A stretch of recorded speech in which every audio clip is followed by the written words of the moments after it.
Greatness is not the problem. Number 121. Welcome back. Today we'll be looking at the Gospels of Matthew, Mark, and Luke to see how Jesus addressed those who wanted to be great. So let's get started. Matthew 18 verses 1 to 5, Mark 9 verses 33 to 37, Luke 9 verses 46 to 48. An argument started among the disciples as to which of them would be the greatest. They came to Capernaum, and while Jesus was in the house, he asked them, "What were you discussing on the way?" But they were silent, for on the way they had been arguing about which of them was the greatest. Then the disciples asked Jesus, "Who then is the greatest in the kingdom of heaven?" But Jesus, knowing the thoughts of their hearts, sat down and called the 12 and said, "If anyone wants to be first, he must be the last of all and the servant of all." Jesus invited a little child to stand beside him, and taking the child in his arms, he said to them, "Truly I tell you, unless you change and become like little children, you will never enter the kingdom of heaven. Therefore, whoever humbles himself like this little child is the greatest in the kingdom of heaven.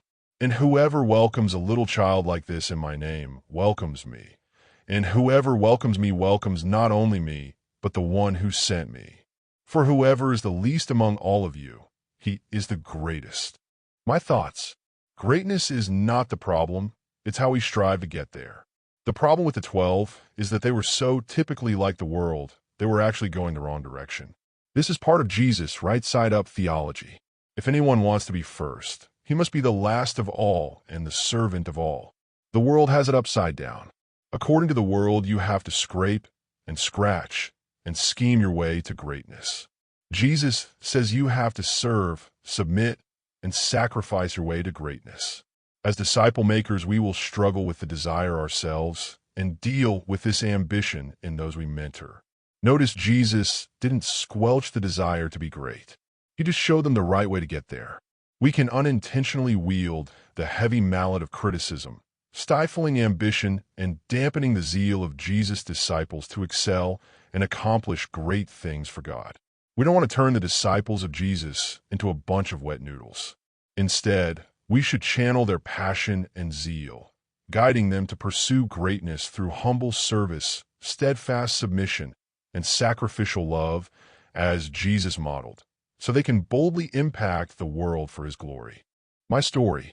I like reading military history, and after several years of analyzing conflict through the lens of some great writers, I've come to realize that there are always two wars being fought simultaneously.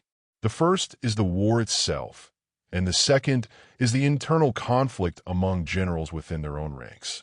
Usually this strife is associated with pride, ambition, and an intense desire to be recognized. I think we see the same thing in the church, the spiritual battle and the battles amongst ourselves. I can think of several ways to avoid this inner squabbling. Acknowledge we only have one king. Jesus is our ultimate authority, and we do what he tells us to do.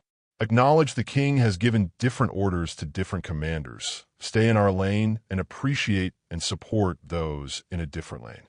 Acknowledge our primary role as a servant of the king and others.